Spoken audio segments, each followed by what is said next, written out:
Australia, the sixth largest country on Earth. An ancient, rugged, and unforgiving land with abundant animal life, both beautiful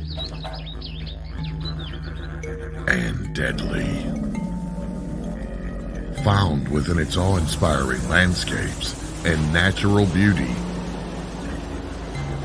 exists a deep history of unexplained mysteries for anyone with the courage to investigate them. Tonight, we join Ben on a journey across this vast island continent in search of answers to events that have reshaped the lives of so many that have been exposed to Unexplained Phenomena Australia, with your host, Ben Hurl.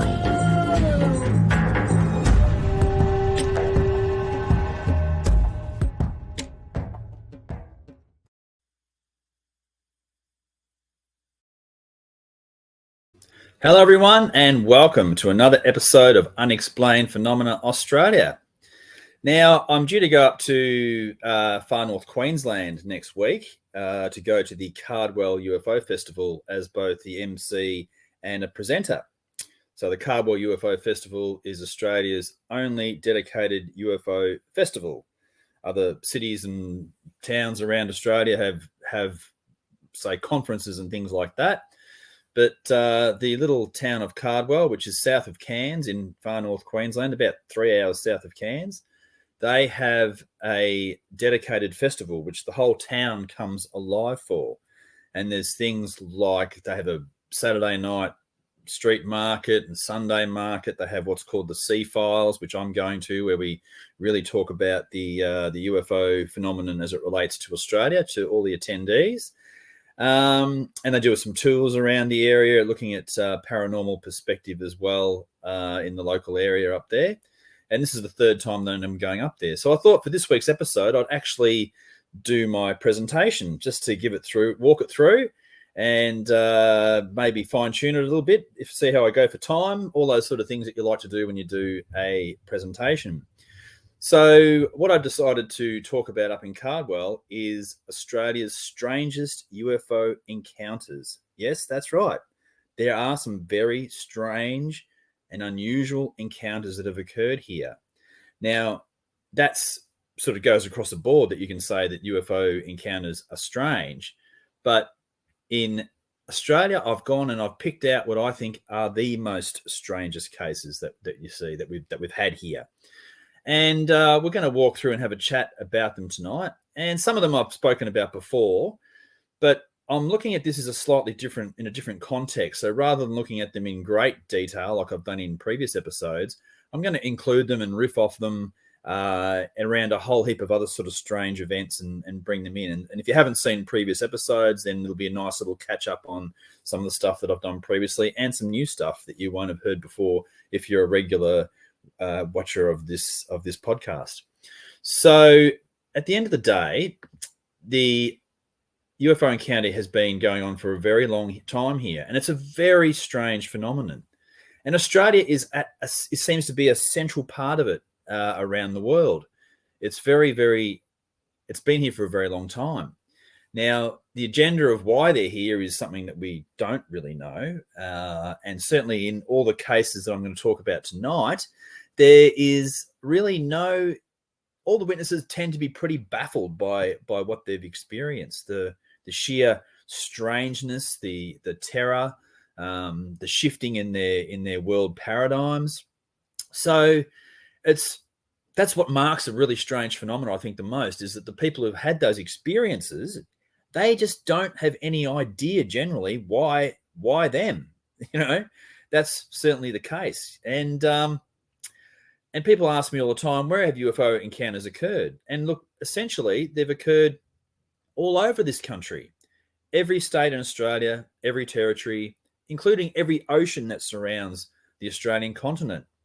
Every city, every town, back roads, highways.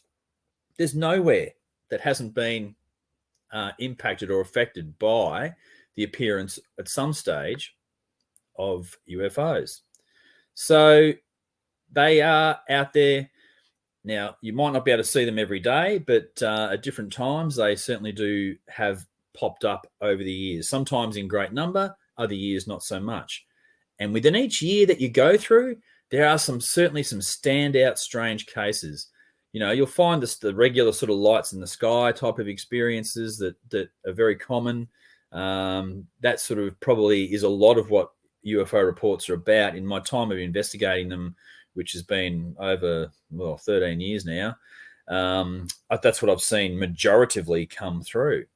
So that's really what they are. But each year or each couple of years, or maybe every 5 years or even 10 years, something really good comes along, something that you just don't see, on a regular basis. And that's really what we're going to focus on tonight, is looking at those things. So I sort of have a bit of a checklist that I like to go through, and a bit of a criteria, if you like, what I call Ben's must-haves for a great UFO encounter. So what do I like to see? I like to see an object or objects behaving outside what you'd call normal expectation of either a man-made object or a natural occurring phenomena. So there's a big difference there between how something natural behaves, how something man-made behaves, and how something extra special will behave. It'll perform feats that are just beyond the capacity of what our technology would be, or what you would reasonably expect to come out of a natural phenomenon. Most things that humans create travel in straight lines, across. There's not stuff out there that really zips around the sky in crazy or enigmatic ways. So that's one of the first things I really like to see. Strange objects behaving outside the normal expectation. Then I also like to see physical trace evidence of them, of something being here. So it's okay to see something. That's wonderful for the people who see it. But as from an investigator's point of view, if you haven't got anything to look at, then there's not much you can do other than go, yeah, well, that's really interesting. Thanks for letting us know. We appreciate you sharing, but there's not much we can really do with a light in the sky case. You can look at a video or a photo potentially if they've come out. Often they're not very good. And you spend a lot of time chasing around, was it aircraft? Is it the International Space Station? What's going on? That's the sort of stuff you've got to spend a lot of time doing. So if you've got a physical trace case, that is gold for investigators. So what do I mean by that? Marks on the ground, crop circles, as you would say, trees, scorch marks, anything like that is a real bonus, a gem in a UFO case. Then you've also got what I like to see is animal reactions as well. If it's been, say, a rural experience, or maybe cats or dogs or horses or anything like that, they are great to get animal reactions in reaction to a strange object appearing. So anytime you've got animals that are reacting, scattered and difficult to calm down, and that's their normal reaction generally when there's any of these sort of experiences. The other thing I like to see is multiple witnesses. Generally, you can have some really solid single witness cases of, a lone policeman in a car, or a generally an upstanding citizen who's got nothing to gain by not looking for notoriety or anything like that. That's all really good stuff as well. But if you've got multiple witnesses, that can sort of strengthen it a lot more. Two people, talk to them independently, or even independent people, even better again, when you've got neighbors, for example, seeing something strange. That spreads it outside just one person reporting. Very interesting. So I find that really, really quite intriguing when I find that. And the other thing I like is what I call the what factor. They couldn't possibly make that up. When some of these strange tales, like, they couldn't possibly make that up. Like, who would make that up? You couldn't make up. Truth is always stranger than fiction. So that's the case, So I love it when there's an encounter that's just so strange, so left field, something that you're just not going to expect to occur. That's, to me, is is just gold. So what do I mean by strange? I suppose it's something to also to look at. So, if you jump onto old man Google and have a look, it's defined as something unusual or surprising, difficult to understand or explain. And words around that would be unusual, odd, curious, peculiar, bizarre, weird. Another explanation for strange is not previously visited, seen, or encountered. And then you've also got the most keyword, or something that's alien. So that's strange. It's interesting that the word alien pops up when it comes to definitions of what does strange actually mean. So that's something that I find interesting. So you've got to understand what strange is and what it means in the context of this talk. And people say, aren't all UFO encounters strange? Well, yes, they certainly are. They are strange in that whoever's experiencing it are not, it's something beyond their normal expectations, so therefore you put it into the strange basket, which I would do as well for strange things that I've seen, observed, felt, etc. But then there's the ones that are on the next level, the stuff that's not just strange, it's bizarre. So weird, so beyond the realm of eclipses a light in the sky, the stuff that just blows it out of the park, out of the water, whatever you want to say. That's the stuff that I'm really, really interested in. And as an investigator, that's where I try to spend most of my time.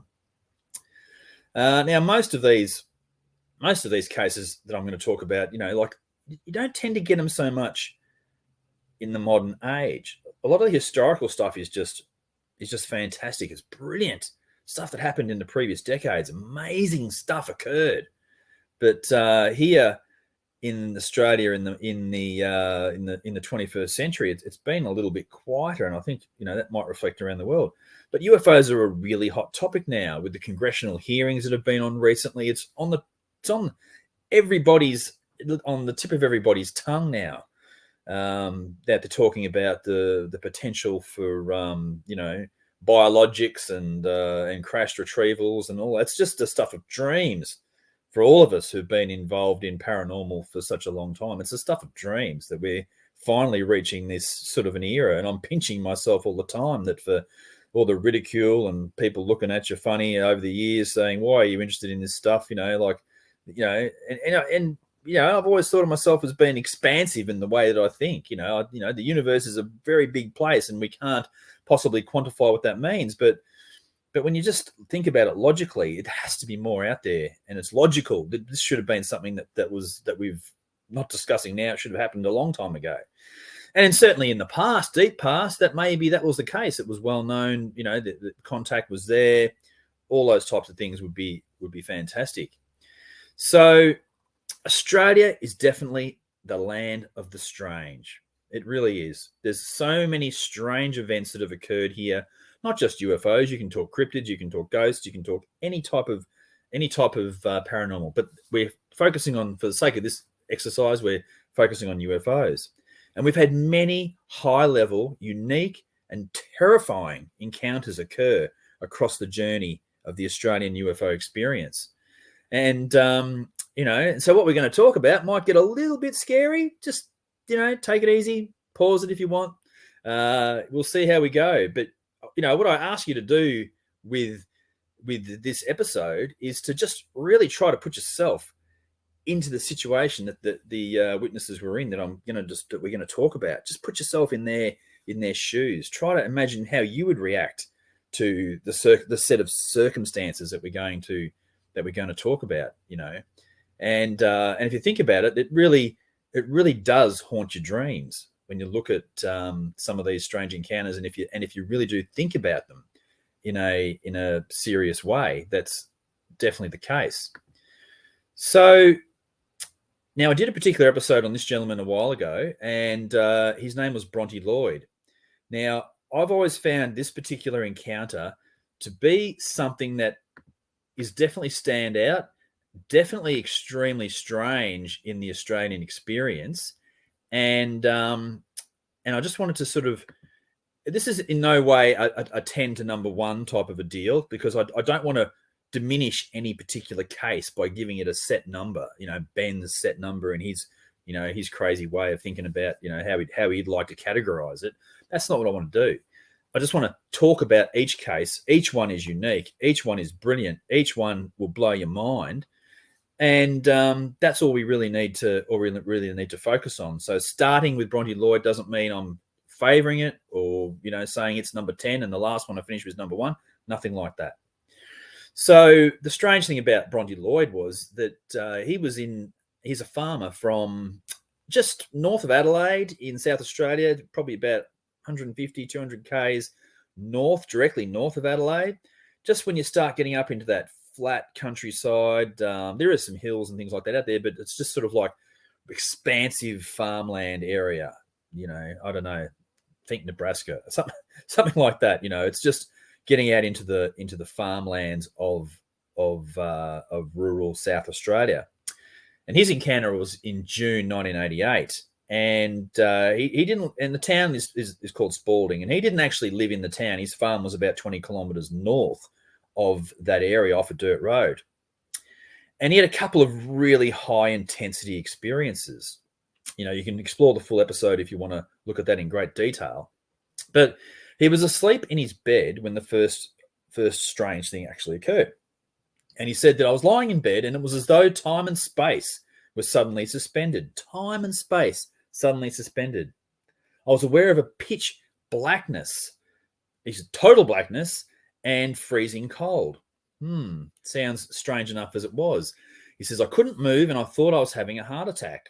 So this is already a high intensity experience that he was going through. And he suddenly felt himself floating upwards like this. And he felt that something was being pushed against either side of his cheeks, like there was something compressing him against his cheeks. And he battled against whatever it was that was pinning him down. And he tried to reach out for his bed light, the light switch, and also brush away the pressure that was happening against the side of each cheek. And he had this impression that there was something close by him, and it was moving backwards and forwards just outside of his reach. So very strange experience.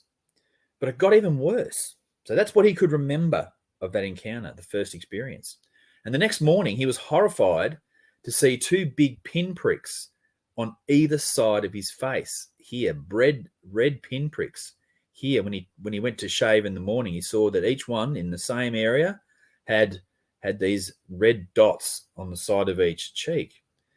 Now, 3 weeks later, he was out working at the end of the day, heading into dusk with his son, and they were actually ploughing a field out on his property, and he noticed a bright red light appear in the sky, bright red light, and it skimmed down to hover over some trees. And he said that he was familiar with aircraft lights. This is nothing like that. It hovered, then it flew away.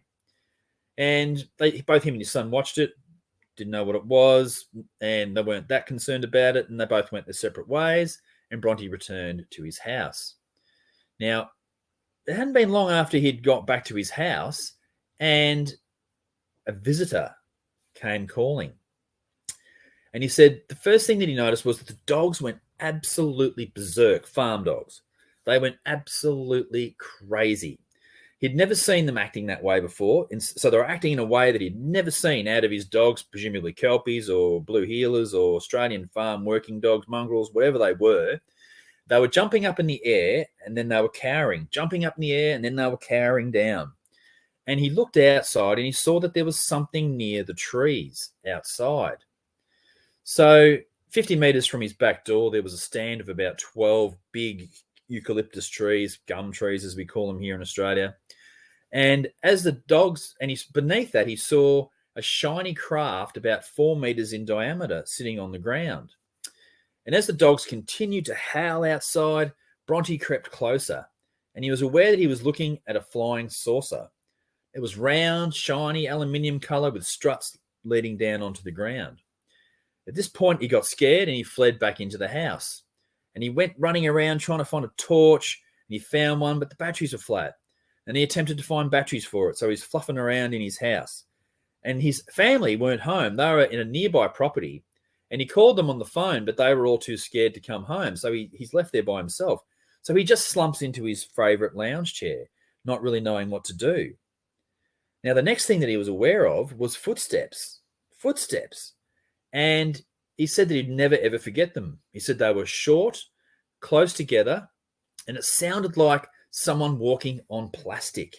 And he sat in a chair staring at the door. And he wouldn't open the door for anything, and he was absolutely scared stiff, home by himself in the early evening. Now he was aware that an entity of some sort or a being had entered the house because one of the lights had been flickering, had been flicked on outside. And pulling open the door, he noticed what he described as a blur in the passageway. And that was strange. And from the front door, he noticed his dogs were surrounding and barking at something near the trees. So the dogs were still highly agitated outside, and they were all gathered around barking at something near the trees. At that point, everything goes black, and he remembers lying in bed.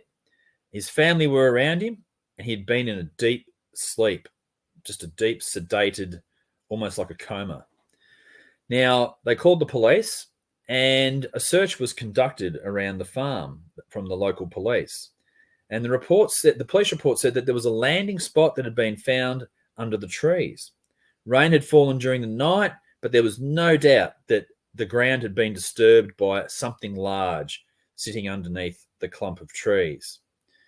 And by now on Bronte's face, there's these two large brown patches. So the little pinpricks had grown into big, round, brown circles on either cheek. And funnily enough, as one would shrink, the other would grow, and they would move around under his skin to different locations across his face. Definitely beneath the skin, these things were moving around under there. And this gets back to it, like Bronte said, the only mistake that he felt that he made was he hadn't called the police earlier. And he says, you realize that after you could or should have reacted differently, but fright completely confuses you. And this is more, and there's more to the whole thing that he wants to find out about what happened. And he had to try and find out what happened. He did. And I know that he went on to do hypnosis and things like that. And he's now passed away, unfortunately. So he's not around now. But it's on my little hit list of things to do, just to check if there's any Lloyds still living in Spalding in South Australia. There might be a son or something that I could talk to about it. And that's something for a future episode potentially as well. So stay tuned for that. Now, there's a bit of a postscript to his experience too, because a second case occurred in Clare, which is a town south of Spalding, and it's about an hour's drive down from where Bronte's property was. And so his was in around June 1988, but around about a year later, on July 10, 1989, a gentleman called Stephen Langman, who was a local justice of the peace, was awoken by a very bright white glow coming from an object on a nearby lounge chair. And the time was about 5:40 a.m.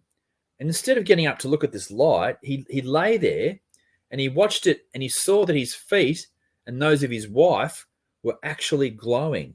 So it's in the dark. It's in the dead of winter in Australia in July, very dark at 5:40 in the morning. He's got this bright light on a chair next to him, and both him and his wife's feet are glowing. Now, they were glowing through 3 blankets and a doona, or an eiderdown, whatever language you prefer. So the feet were glowing through heavily covered winter bedding. And he moved one foot, and the glow moved to match him moving his foot. So, and it was as though the light or whatever was controlling it was inspecting their feet. Very strange. Very strange. He woke his wife, Fiona, and she reacted just as calmly, and she observed the foot glowing phenomenon. Then suddenly the light and the glow just simply vanished, and both of them went back to sleep. I find that quite incredible. And Fiona was reported as saying that we were not frightened at the time, but a few months afterwards, she had terrible difficulty sleeping, and she was scared to sleep. Yet that she said she'd been able to sleep straight away after the incident, which is quite interesting because people often do fall into sleep after these strange encounters.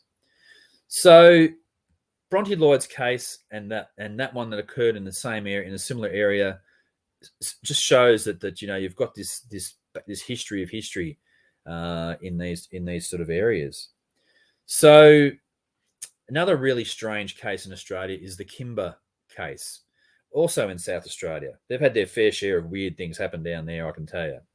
So, but this one was a little earlier in time, back on the 4th of Feb, 1973. Now, a young couple were traveling together in a car, and in front of them, there was another gentleman, and following both cars was a semi-trailer, so 2 cars and a truck. Now, the young couple, they were driving between Port Pirie and Kimber, and the incident occurred some kilometres out of Kimber. Now, the man who was driving noticed what he had first called a red flare to their right and forward just off the road in a clearing. And as he passed, he had a brief look at what was there. He reported seeing a rectangular shape, orange-red in colour, 3 metres high by 1.5 metres wide, with a sharply defined figure in what he called a white spacesuit floating in the middle of this, basically what looked like a doorway.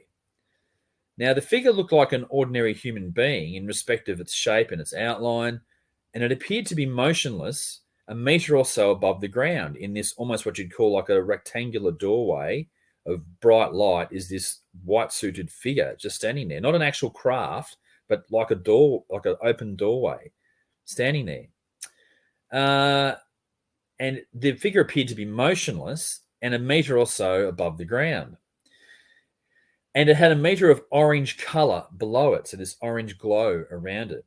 Now, the strange apparition had arms and legs, were pointing slightly downwards, covered all over in white. Now, it should be remembered that this description is based on about a few seconds view as they actually travelled past it. So the driver accelerated the car from the 90 kilometres he had been doing. At the same time, he motioned to his partner to look to the right. And it was some seconds before she understood, and then she turned in the seat to have a look. And she related that she also saw a deep red, orange-coloured, rectangular-shaped thing with a white blob on top of it in the clearing. She turned around to comment on it, and upon turning back, observed that the orange glow now appeared to extend right across the road behind them. And several seconds later, she looked again, but they had gone over a slight rise, and nothing was now to be seen. So, and by this time, the driver was concentrating on driving. So the couple drove to the lady's house in Kimber, and her father heard the story, and afterwards he called the local police. And a local policeman called Constable Peter Summerton, he's the one who actually attended the call and took the couple back out to the clearing. And by the time that they arrived back there, the 3 of them, it was about 11:10 p.m. And they undertook a really good solid look around. The ground was searched for tracks, and none of any kind could be found, and there's no evidence of any type of a hoax in the area. In the days that followed, a truck driver related to the Kimber police that he had passed the same spot at about 10 p.m, and he said that inside the fence line, there was something which had appeared to be a brightly lit caravan or RV doorway, and except that it was much taller than a normal doorway and giving it a rectangular shape that was twice as high and twice as wide, and it had a white outline shape inside it. He did not stop to take a look. So also at high speed, he saw this strange apparition on the side of the road. Now, this is in the middle of bloody nowhere. Let's just be clear about that. So it's just flat red desert country with medium height scrappy trees out there. There's nothing to recommend stopping for any reason out there for anybody at all. So now the original witness had said that a car had passed them just prior to them reaching the clearing. And the driver of this vehicle, when located, said that he'd passed the clearing and saw a glow of light, rectangular shaped, orange in colour, which would have been a few meters outside the normal fence line. So that was the experience. It was really something very, very strange. And why I like this case so much is it's not like a typical UFO. It's almost like a dimensional door, flat dimensional door has appeared on this roadside location in the middle of nowhere, and there's a white suited figure standing in it. Now, is that a dimensional door? Has it opened up from another dimension, or is it another type of technology that we've got that we don't even have any idea about? We generally consider things like spaceships to have to be a nuts and bolts types of things, but maybe that's not the case. So interesting. So many things we don't know. So now the RAF actually investigated this, the Royal Australian Air Force, and imagine what they're like back in 1973, pretty much toting the old Blue Book line and that type of thing, because Australia basically just mimics what America does. So, they were in full denial back at that point in time. But the RAF said that the official conclusion of this particular case was the investigation team had been unable to conclusively determine a cause.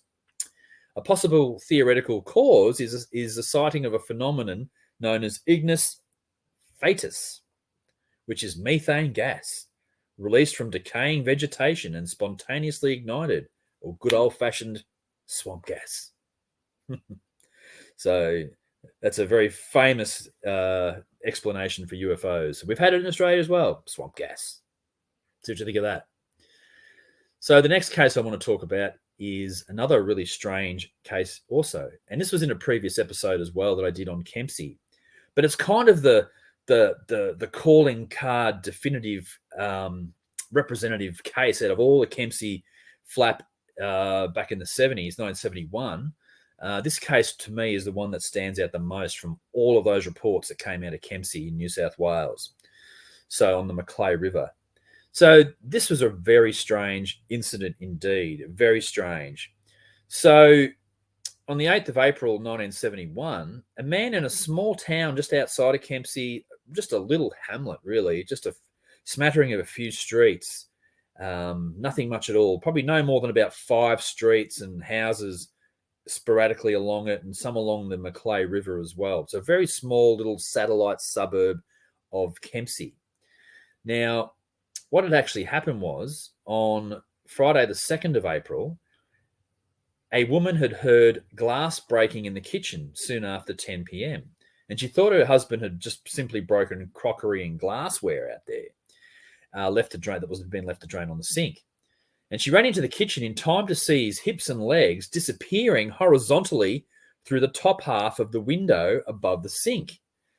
So the house was built up on sort of brick stumps, if you like, underneath it. So it's not a concrete slab house. It's up on blocks, or brick blocks that raise it off the ground because it's close to the river. So, and the man had gone through this small window and fell about 2.1 meters or 7 feet to the ground outside the house. But he had suffered only minor cuts to one hand and his arm, and he had fallen out at the bottom of the back door steps onto his back. And his wife had thought that he would have been stunned or at least winded, but he immediately jumped up and ran down the road, very upset, showing no sign of injury. Now, the terrified man told his wife that he had seen a strange, small, saucer-like face pressed up against the glass of the kitchen window, and that he had been instantly drawn out head first through the glass window by some unknown force. I'm trying to get the maximum effect from my hands here. So, and he vowed that he would not live in the house again, and he moved back. He moved away to Sydney. It didn't matter about his wife. He said, "I'm not staying here." So it's one of those really, really unusual cases. And previously in the night, he had been having a few drinks, and but she described him as not being drunk or incoherent or anything like that. And he'd come home from visiting people. He'd sat down on the kitchen floor playing with their baby, and he got up to go to the kitchen sink just to get a glass of water. And he hadn't turned the light on, and he'd seen this strange face pressing up against the window, looking in through. So, and he said it had no hair, and the face looked like a small saucer. It had features on the face, but he didn't describe the features. And he could not remember going through the window, but he said he was sucked through it by some force. So now his wife believed that he had seen something, and her husband did not believe in ghosts or men from space, but he did afterwards, and he'd become very, very scared as a consequence of that. So whoever was at that window, whatever entity was at that window, had to be over 2.1 meters tall, or at least be hovering there, even if it wasn't 2.1 meters tall. So, and to clear the sink in the kitchen, the man would have had to have taken a running leap through the window. And he was seen by his wife going horizontally out through the window, head first and feet out, facing upwards. Very, very strange. So not a piece of the broken window glass fell inside the window or on the kitchen sink. And the man was about 160 centimeters tall and about 55 kilograms, which is what that's 110 pounds in weight. And so he was standing at a sink about 45 centimeters wide. And his wife insists that he was in a horizontal position going through the window and that he was not struggling or thrashing about at all, just going through the window. The other strange thing is that the window had a piece of wood running through the frame as well, glass below it, glass above it, and that wasn't broken. That was still intact in the window. So, and he fell that 2.1 meters down directly onto his back, and he had no soreness that day or that night or the next day. He wasn't sore at all. So, very, very, very, very strange experience.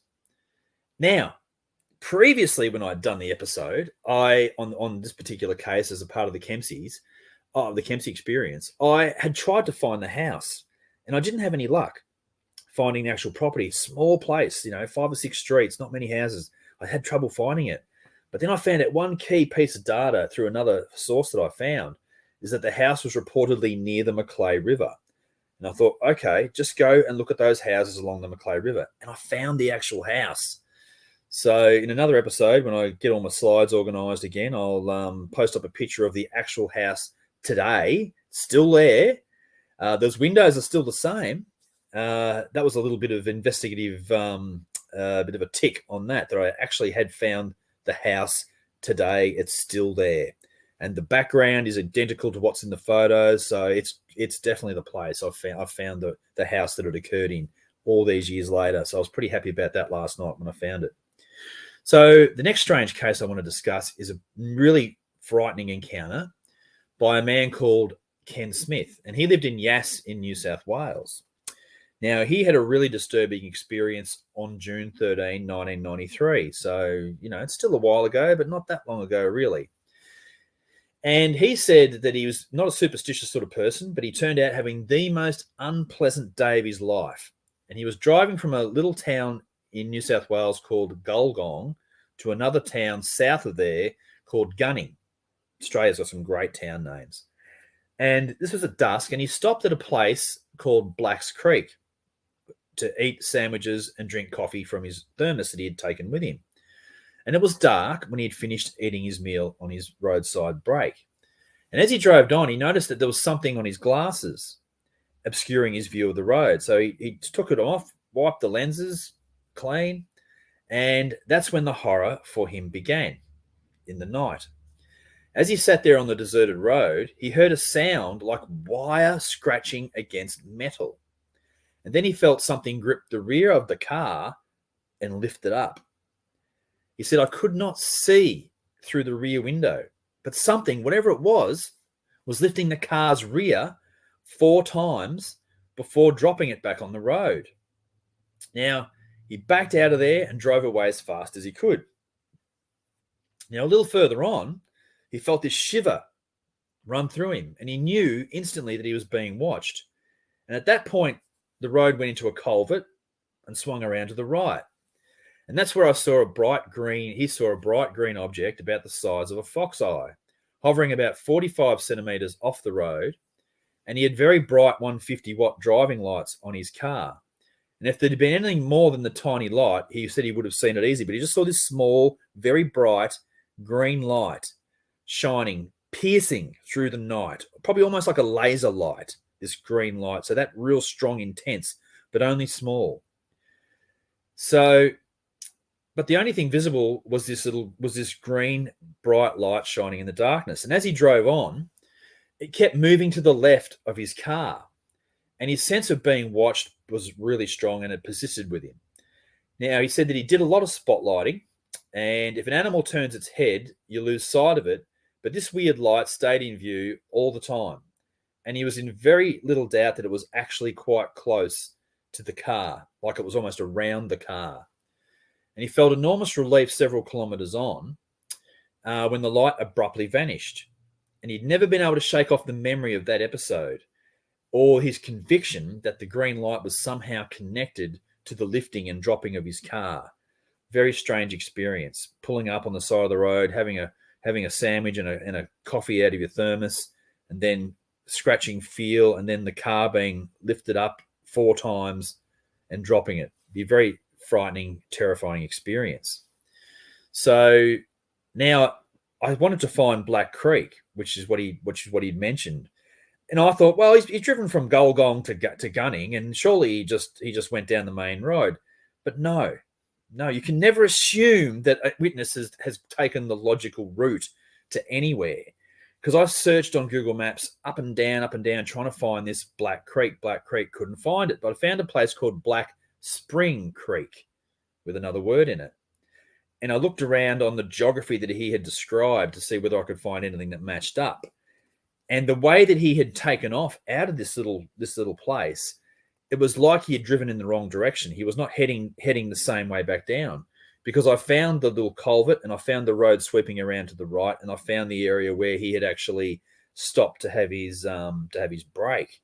So just all these little interesting, strange things in investigation that you think the logical route that someone might have taken, not logical. He didn't go straight down the highway. He's taken some type of a back route. And that's background information that I didn't have in the brief amount of information that I had on this particular case.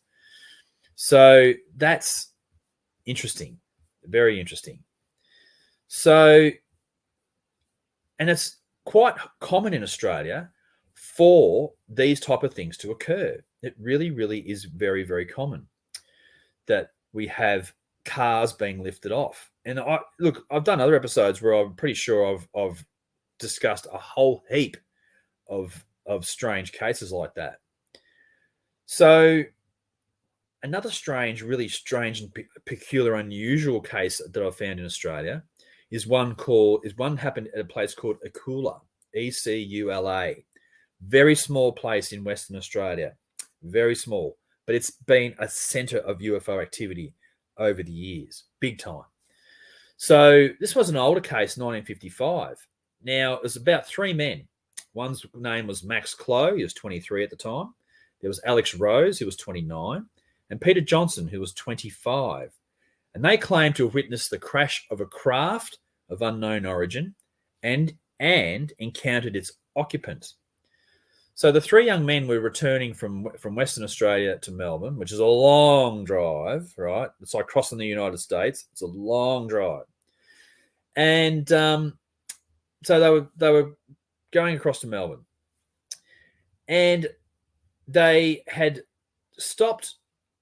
They were driving through flat country covered by scrub and tall trees when they heard what they thought was a blowout, like a tire exploding. And they stopped to inspect the tires of their car. And Peter Johnson pointed out a shiny object falling to the ground. I don't know if it made a noise or not, but it was falling to the ground about 3 miles away or 5 kilometers from where they were. Now, after an hour's search, they found jagged pieces of shiny metal, and they saw a figure moving about 50 yards away from the shards of metal that they'd found. They went closer and watched the figure for about 25 minutes. They watched this strange figure. Now, Max Clow said that it was like a frog from the back and semi-human from the front, with a green cloak hanging to just above its knees. Strange stuff. It had two curved horns on either side of its head, and it gave it a devilish appearance. Its feet and its hands were armor-plated, and to make it worse, it was wriggling and swaying. This is their words, wriggling and swaying like a fish out of water. You see a fish out of water. They said it was behaving like that. Perhaps it was disorientated, or perhaps it was not coping with the atmosphere, or something like that. So they moved a bit closer to it, and they took several photographs of it, which I've not been able to find anywhere. Haven't been able to find those photographs anywhere. And then, to the amazement of the three men, the creature began to disintegrate before their eyes. So it started to just disappear. So that's a very unusual incident. Now, also in Western Australia, moving forward to the 13th of October 1967, at a place called Boyup Brook at about 9:30 at night, the witness was driving at about 105 kilometres an hour, and he saw a bright object approaching his car. Now, Boyup Brook is south of Perth, basically, maybe 80, 100 k's south of Perth. So we're not out in the real desert country. It's not out there. It's just close to the coast, south of Perth, the capital of Western Australia. So he's driving at 105 kilometres an hour, and he saw this bright object approaching his car. Now, almost immediately, at 105 kilometres an hour, his car stopped dead. All of the tricks, the lights, the motor, the radio were instantly turned off, and he had no feeling of deceleration at all. He did not feel the car stop. It just stopped without a deceleration. Now, the object that he saw was iridescent blue, beautiful iridescent blue. You can imagine what that looks like. And it was about 10 meters across in size, 10 meters across, and about 30 meters away.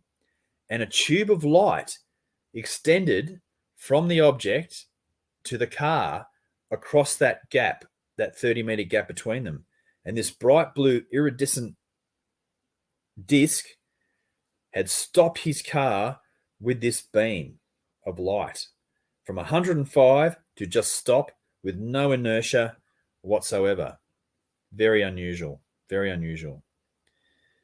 So on the strange Richter scale that we're moving through with this week's discussion, we've also got a place called Wakiri in South Australia. I've really hit South Australia a lot in this particular episode.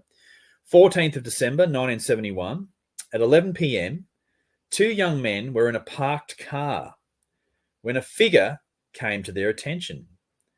It was floating through the trees in a mist with a dog-like head, pointy ears, a long nose, no eyes or mouth were visible on the brown head. It seemed about 2 meters high with a lumpy body.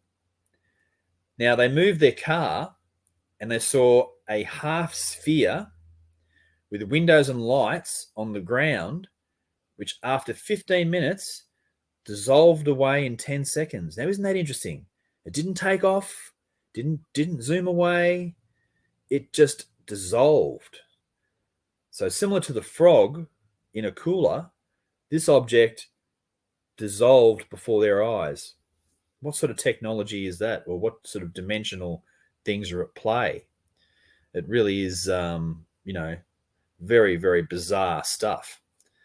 So that's a bit of a rundown on what I would call just a taster box of strange cases that have occurred here in Australia.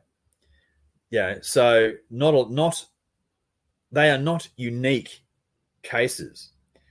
Now, unfortunately, we also find that many of these reports are very, very brief in nature. You know, some of these reports get investigated with great detail, a bit like the Kimber case that was investigated quite heavily. The rectangular, square object. Well, square's not a rectangle, but a rectangle orange lit with the creature in it. That had quite a bit of investigation. The Bronte Lloyd case had quite a bit of investigation. And the Kempsey also was not so much investigated, but the local newspaper had reported it faithfully. So across a 3-year period of the Kempsey flap, that the Argus newspaper that was in the area had reported everything that had been reported to them. So, and photographs taken, all that. And now I've got the Kempsey episodes if you want to see that. So go back through the back episodes and you can find Kempsey Part 1, Kempsey Part 2, and Kempsey Part 3. So that's how many episodes I got out of the Kempsey flap. Very intensive. And if it hadn't been for the newspaper reports at that time, it would have been probably, sort of lost to time in many ways. But the reports got all the primary witnesses, all their primary statements, photographs when they could get them. They went out to the house at Greenhill where the man had gone through the window. And the good thing about that experience for me, why I think it's strange, is it's not like he was in bed asleep. There's no dream time associated with this at all. The guy was not asleep. He's gone into the kitchen and he's been sucked through the window in a very real way. And his wife saw him going through the window. Very bizarre, very strange. And they've got photographs of the time. And in the Kempsey episode, I've got those pictures there. And they helped me to find the actual property, which I will share shortly.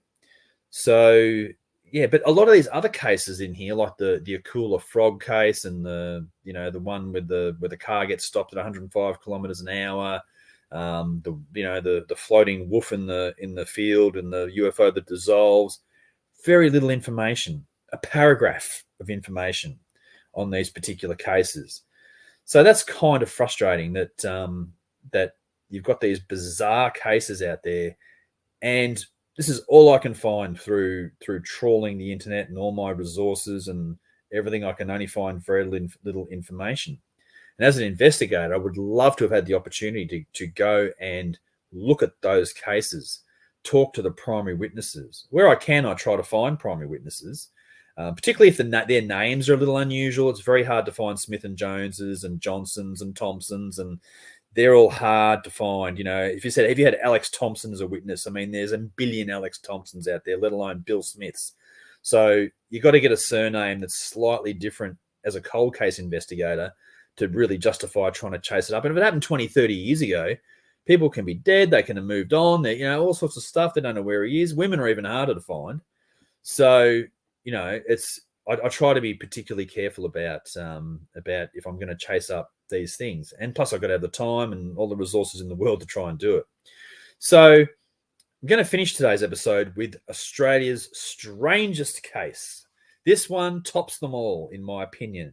Very strange case. And again, it's a brief little paragraph. There's not a lot of actual investigation on this, but it apparently actually happened. So what happened and where did it happen? We're talking Tasmania, which is the island state at the bottom of Victoria in the Southern Ocean. Tasmania, famous for the Tasmanian devil. Now, this is at a place called Berrydale. Now, there's also Berrydale in New South Wales, and there's Berrydale in Tasmania. This is the Tasmanian Berrydale. And it's just north of Hobart. It's basically a satellite suburb north of Hobart. Now, the bizarre events kicked off around midnight, one February night in 1948. 1948, this is the oldest one I've got, when two witnesses in Berrydale became aware of a bright object hovering above them, fairly low in the sky, as they stood in the back garden around midnight.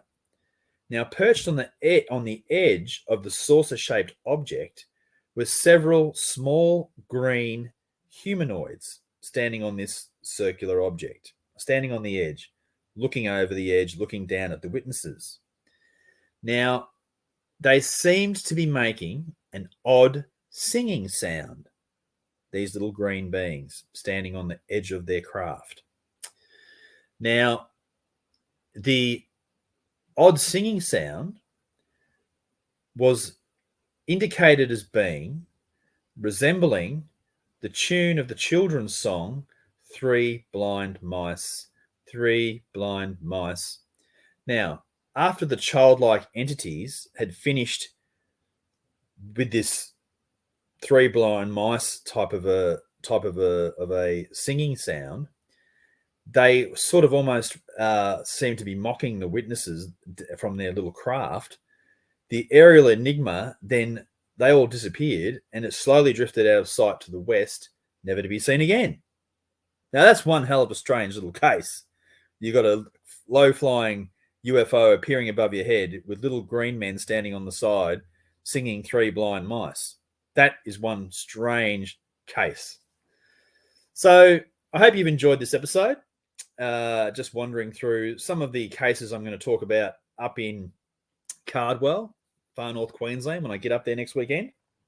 I also hope to take some footage up there, maybe do some interviews if I get time. I may not get time to do that, but I'll do my best to bring a bit of information and imagery back from the Cardwell UFO Festival for you when I return. So I probably won't get an episode done next week. Might get a repeat up because I'm going to be very busy getting ready for the festival. But the week after next, I'll be back on the air again, and we'll touch base again then.